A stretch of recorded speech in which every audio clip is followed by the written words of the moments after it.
Yan. So to continue, we will now discuss Power Query. So basically, Power Query is a tool to navigate big data. Kaya lang kasi ang problema, no? Well, I need to be honest. I really need to be honest. Hindi may mahirap kasing i-handle ng Excel yung mga big data. When we say big data, this is something uh, that our computers will have difficulty from navigating. Imagine it scrolling down to the last observation of your 1 million. I'm sure your data is big. It's really big, your data. No? As you scroll down, ang bagal na, no? Yeah. There will be lag, there will be delay, di ba? In turn, your productivity uh, will be delayed, ano? It will diminish, ano? So, Power Query, kasi for me, ano, I just want to simplify this. There are other tools that we can use if we want to query big data. Government agencies, academic institution, these are using big data. Malalaki talaga yung mga data na ginagamit. Yung mga kinokolekta, mga transactional data, so on and so forth. Uh, if you want to understand querying, probably Power Query is the best introduction. Yan po yung isa sa mga pinakamagandang introduction. Ano? Kaya lang, as we go further to understanding big data analytics, we have to use and we have to face the reality that we need to learn coding. Yan. So we have MySQL, di ba? Nandyan po yung BigQuery. These are some of the tools that can navigate big data. Of course, Python, Python and R. These are still a rock start. No? So depende. No? For us to satisfy, uh, or for you to begin your journey in analytics, we will be discussing Power Query. Yeah. Ideally, querying, di ba? When we say query, you're asking question, di ba? In querying, it's a simple mathematical uh, uh, equation might be insight. For example, sum, minimum, maximum, yan, mga ano yan. Imagine it, you want to filter in that particular day, how many clients were you able to solve or to complete this particular application. Yeah, so that is the purpose of querying. Again, however, it's a big data. We are talking about big data here. Hindi lang po ito 100,000. It's not. Yeah, I'm sure that you are familiar with big data already. Yeah. So we have here the overview of Power Query. Power Query is a data connection technology that enables user to import, transform, and prepare data from various sources for analysis and insight.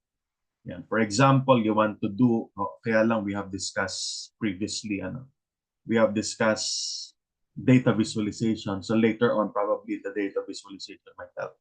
Further, you can simply plug in Excel. Depende, this is not, hindi kasi siya, no? It's a one shot. This is not a constant process. However, if you want to automate data processing, Power Query is the best tool. Now, kasi that we have the Power BI already, di ba? In Power BI, you can merge multiple data sets, di ba? You can use multiple data sets so that later on, it will provide you meaningful insight, di ba? Yan, so that's the power of Power BI.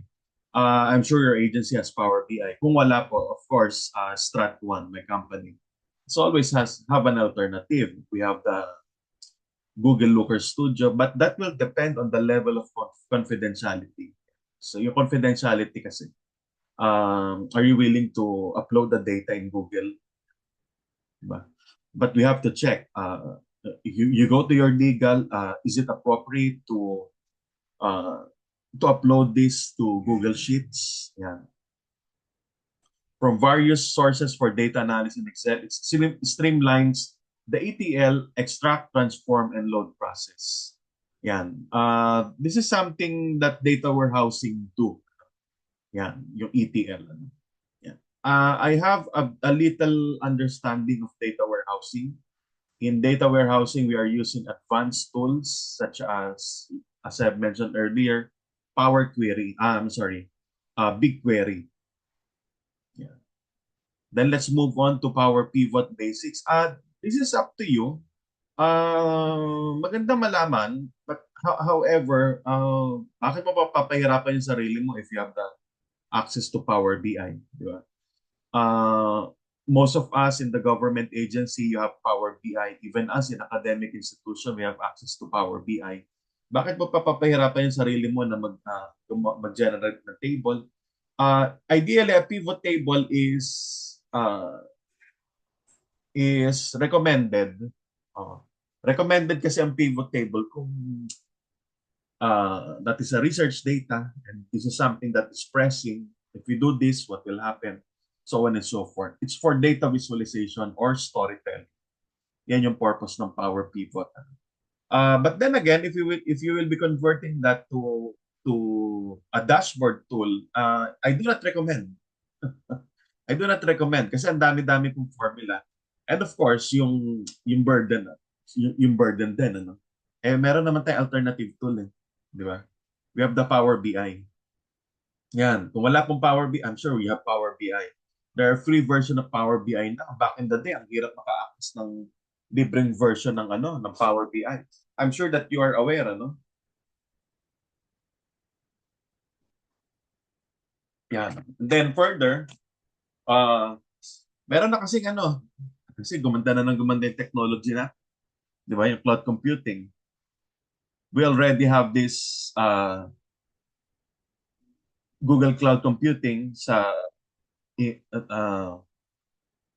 Looker Studio, di ba? Advanced na rin yung Looker Studio.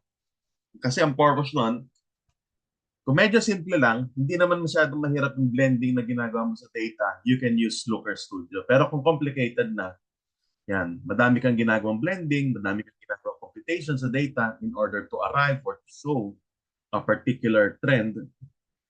Yan. It's Power BI. The trade-off, yung Google kasi madaya. Yan, yung Google, you can do mapping in Google, ano? I think I have shown that last time, ano? Kasi yan po yung we have to face that. I am trying to inform you that data processing is one step, no? Yeah, if you recall day one, there is a framework there for data analytics. And the last step is to visualize your data, di ba? When you say visualize your data, you're communicating your data. So imagine doing this. Yes, okay naman yan. Talagang magaling ka dyan. Ano? Magagawa mo talaga yan. Ano? Pagka tinutukan talaga. However, data has its life cycle, di ba? Expiration, di ba? Later on, the trend will be different. So what, di ba? So what will you do? Yan. Yan. So these tools are teaching us to be efficient and to use our time productively. Di ba? Of course, sa dami-dami po ng ating ginagawa, our personal life as well. And thank heavens for Power BI for making it accessible to many, di ba? And also the Looker Studio. Kasi why am I always emphasizing that? Kasi yung dulo talaga ng analytics. That's the last step of analytics, communicating your data either in the form of storytelling or deploying this tool, the dashboard. The dashboard is a tool for strategy execution. Yan. By the way, we have a workshop for that. Ang ganda kasi nun. I explained there when do you develop at how do you develop a dashboard using your balance scorecard, so on and so forth. Yeah. Okay, so let's move on.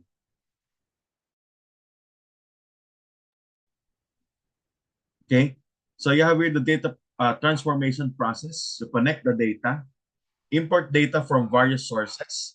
I think merging of multiple data sets was presented using Power Query few weeks ago. Yan. So nagkaroon na kayo ng introduction to Power Query a few weeks ago. So that's a powerful tool if you want to merge data. At least hindi nyo na iisa-isahin. Di ba?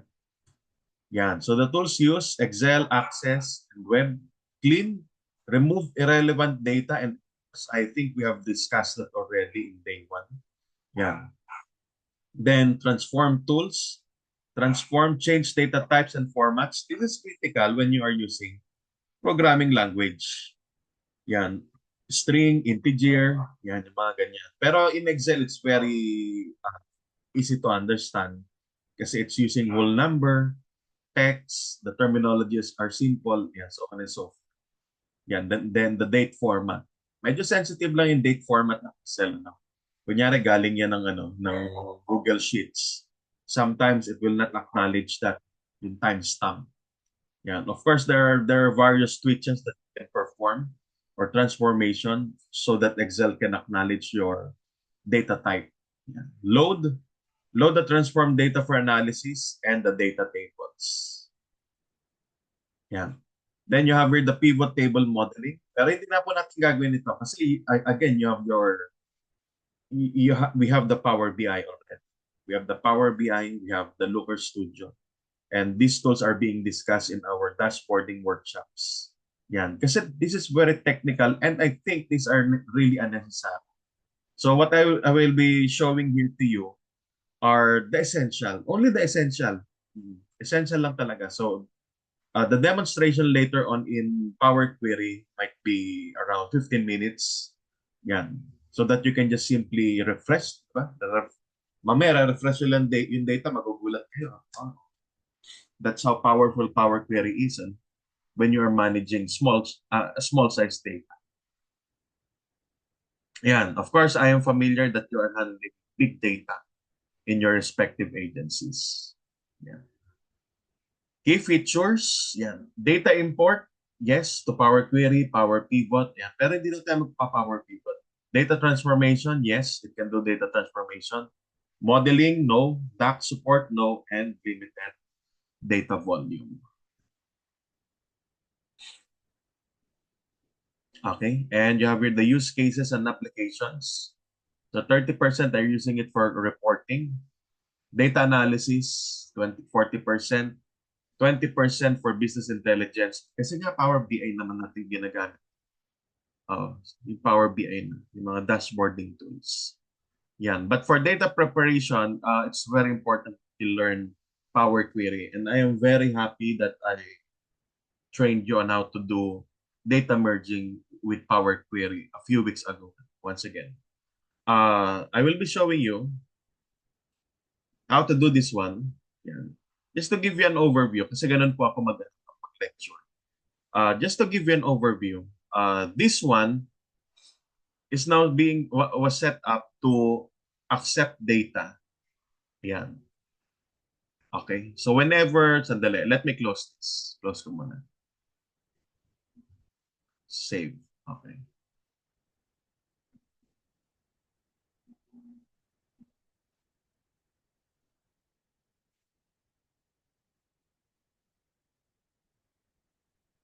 Yan.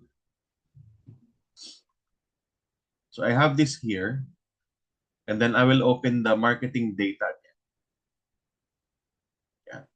So papakita ko lang po I'll show you This is the intended output. So if this is your data, this is how messy your data is. For example, kasi there are some people who are typing their data as if it was a bond paper, di ba? There is a logo for an agency, there's an identity. Yan. So pinapaganda nila masyado yung yung mga spreadsheets nila For example, this one, These are unessential variable names or groupings. Yan. These are unessential, no? Yan. Kasi this will be very difficult later on. If you will be using Python to analyze this, you have to do data cleaning. But to make it practical, you can just simply delete here. Di ba? Pwede naman yon Pwede mo namang gawin yan doon. Paano kung ganito na yung format ng ibang mga workstation? Di ba? This is already their format. So how do you deal with that? So for example, let me just show you show you this one so that you can grasp the idea of Power Query. So for example, I will be copying this. Papalitan ko lang yung mga pangalan. Okay. Water World. Yan, tingnan nyo po ha.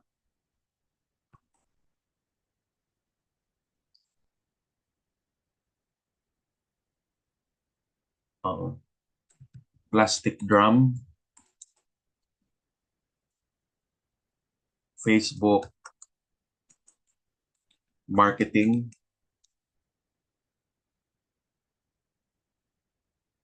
ano kaya, oven, kahit ano na lang pasensya na po para lang makuha natin yung Facebook marketing. So let's save this data. So imagine you have this template, you have this distributed this kind of template among your team members, and these are the data that they are collecting day to day or daily. Yeah. So how do you clean this one? How do you merge this one? And close natin. And then I have here an example. I did this one earlier. Yeah, the test query. And then if I want to update to check if there are newly encoded data here, I'll just simply go to data and then queries and connections. I can click that because I set up my Power Query. Yan. Then I will just simply click refresh. Okay. Ayan. So yan. Nadagdag na po ito. Yan. So it added the following. So from here, probably you are interested in doing time series analysis, so on and so forth, kasi you were able to collect the data easily. Imagine it. Imagine that these are located to a centralized repository in your office. Yan. Di ba? Kasi when I was working in a corporate, ganun eh. Di ba? Ngayon ata, we have the OneDrive, we have the share folder, so that we can easily access data. Yan. Yan.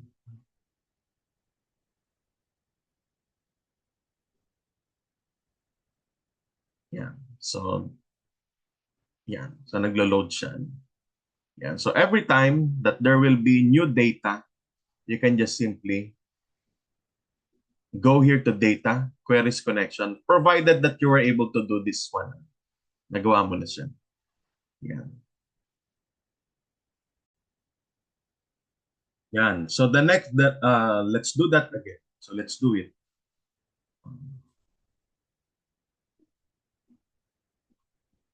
Yan.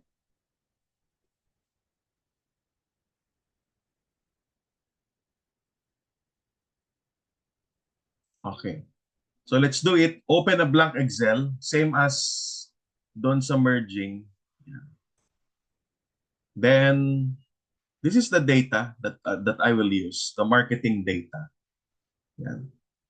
Then go to data, get data, and then from file, Excel workbook. Yan. Then locate your data. Hanapin natin.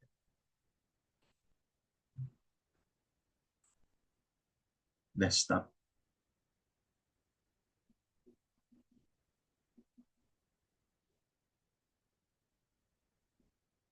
Import.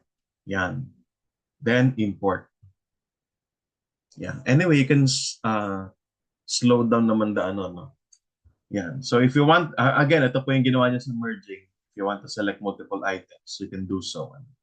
But here, we are only interested sa campaign metrics. Yeah. And then since there will be editing, we will be doing editing. We will be editing the data. I will click transform data instead of load to. Load to kasi kapag wala ka naman masyadong gagawin mo. Yeah. Gusto mo lang ma-merge. Yeah. Then I will click transform data. And yeah. So there you have it again, the Power Query. Yeah. Okay. So we will remove the promoted headers. Yan. Kasi tignan niyo po, automatically binasa niya sa header. Yan, yun nasa taas. Okay. Yes. Okay, delete. Change data type. And then we will just simply retain the source and navigation. Of course. Okay, these are very simple steps. Napakasimple lang po ng steps sa Power Query. We want to promote your variable name here as the header of our data, of this data. So you have your home, pakita lang natin, transform, add column, which we will explore later. If you want to add computed values, yan. Then view, ano. So ano meron sa view? Sa view kasi nandito yung data quality. If you notice, you have valid, error, and empty. Okay? So that's one of the key features of Power Query. I'm not sure if it can really handle large data. Hindi ko sure kung gaano kalaking data ang kaya handle. Kasi pagka ano, magiging ano to, maglalag ito. Yan, babagal po yung computer nyo. Yan, especially as I have mentioned, if you are doing lookup, yan, that consumes space, di ba? Pag nag-lookup ka nga ng 2,500 data or observation, mabagal po yun eh. Yeah, I did that in my previous workshop. We look up kasi it's part of an activity. Yan, meron kaming data set na ginagamit. Ang bagal, ano, dragging na masyado. Yan. And then it will increase the file size. Yan. Okay, let's go to home and then remove rows, top. Yan. So ano po yung tatanggalin natin para ma-promote natin yung date, campaign, location, impression, clicks, and units sold. So how many rows are we going to remove? We have to remove this. Yan. Unnecessary titles. Yan. Yung mga blank, ano? 1, 2, 3, 4. So we will type here 4. Then click OK. Okay? Yan. So you have that.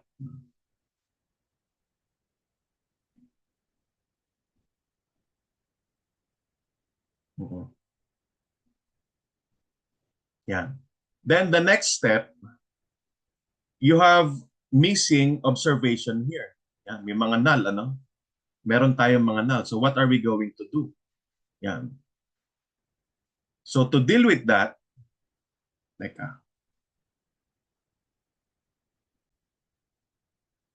okay, so the next step, so ayan.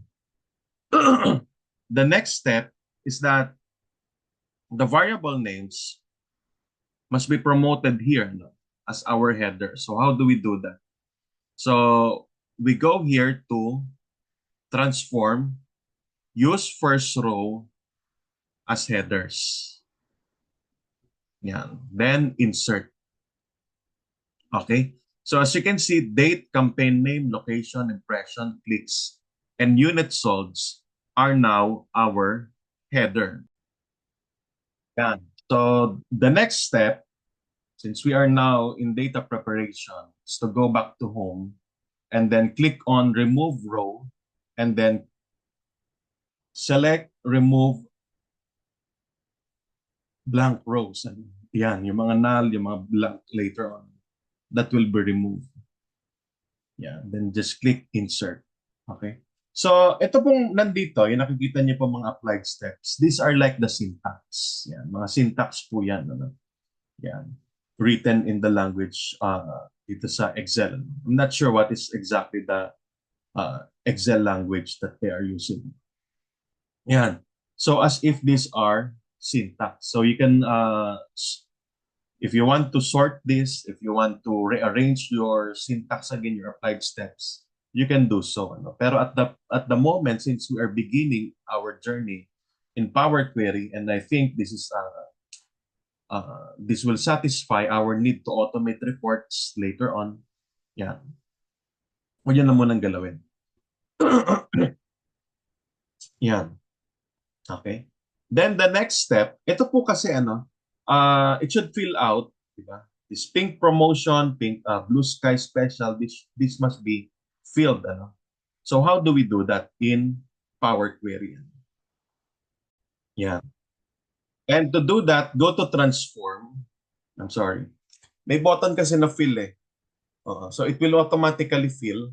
Hanapin niyo yung boundary. For example, this Pinkman promotion up to 25, that will be filled.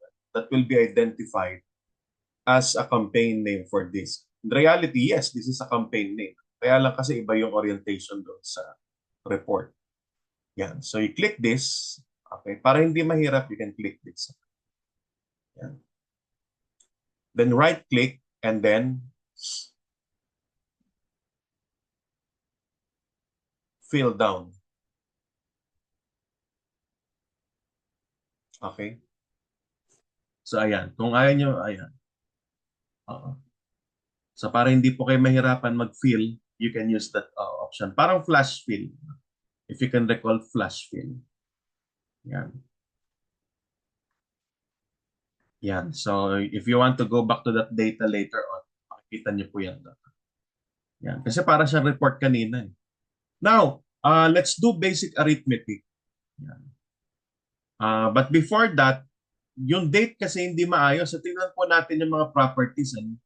Yan. So you have your decimal, currency, whole number, percentage, date, and time, date, time, text, so on and so forth, binary. Let's select date here. Ano?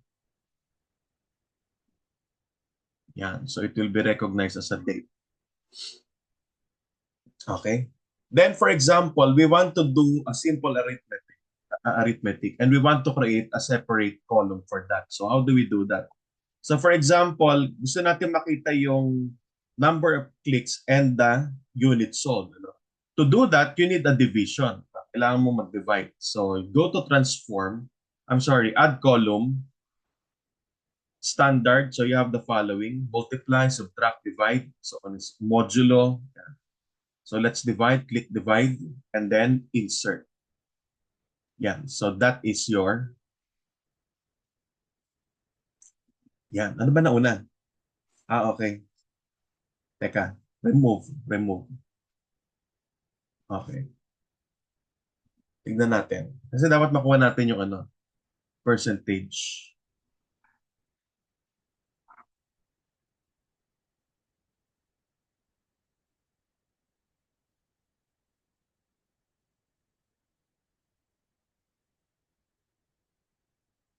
Okay.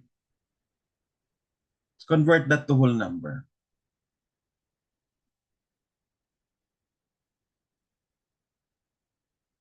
Yeah.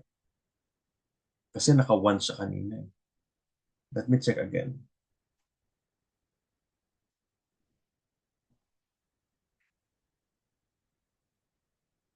Okay.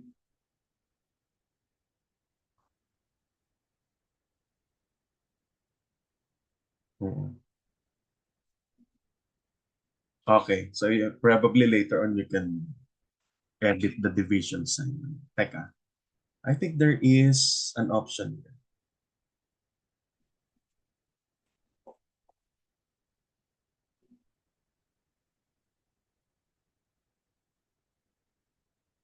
Mm. Yan. Ito pala rounding. Okay.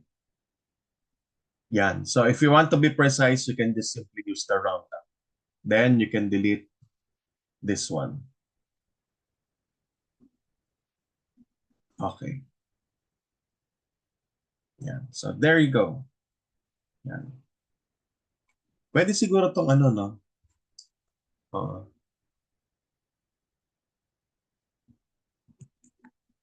clicks to solve. I do not know the proper terminology, but that might work. Mm-mm.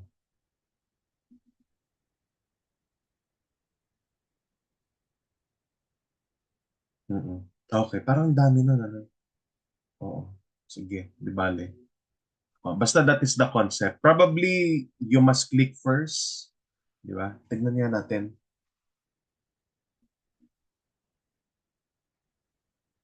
Then clicks. Of course, that will, ano. Ayun, okay. So that's what we want to derive. Remove. Okay. So you click this first, the unit solved, then click the clicks, no, to get this. Ano.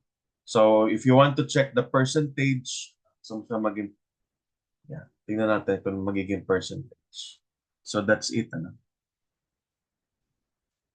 Yan. So 33%, yeah, so on and so forth. Okay? So, of course, in programming, we call this derivative. Yeah. Okay, so perhaps we are now good to go. We can now go back to home.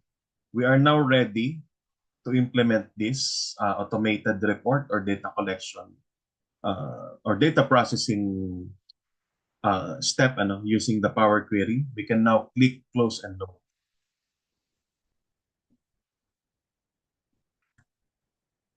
Yan.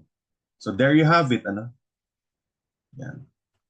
So again, yan, you can open the report, but you have to save this. Okay, so that every time, save.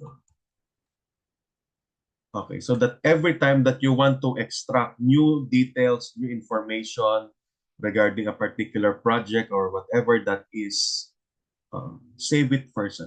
Do not forget to save. Let's save it, desktop. Saan ko nilalagay? Ito dito. Save to. Okay. So that whenever you open that, uh, uh, whenever you refresh it, just go to data, then click refresh, and it will be refreshed. Katulad ng ginagawa natin kanina. Okay, so let's do it again. Okay.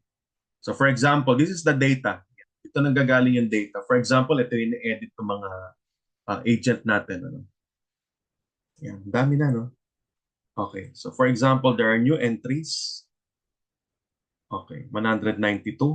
Okay. So we want to see that later. Once we open that file. Where is that file? Save. Hala, sa ko nilagay.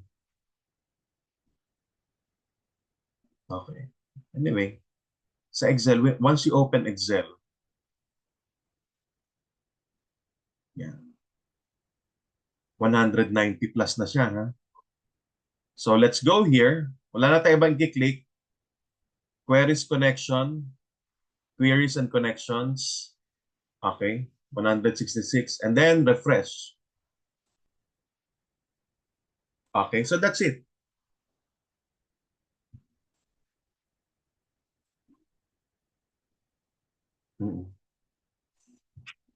Yeah, so that's the end of the Power Query for data processing. Yan. So mas madali, di ba? Yan.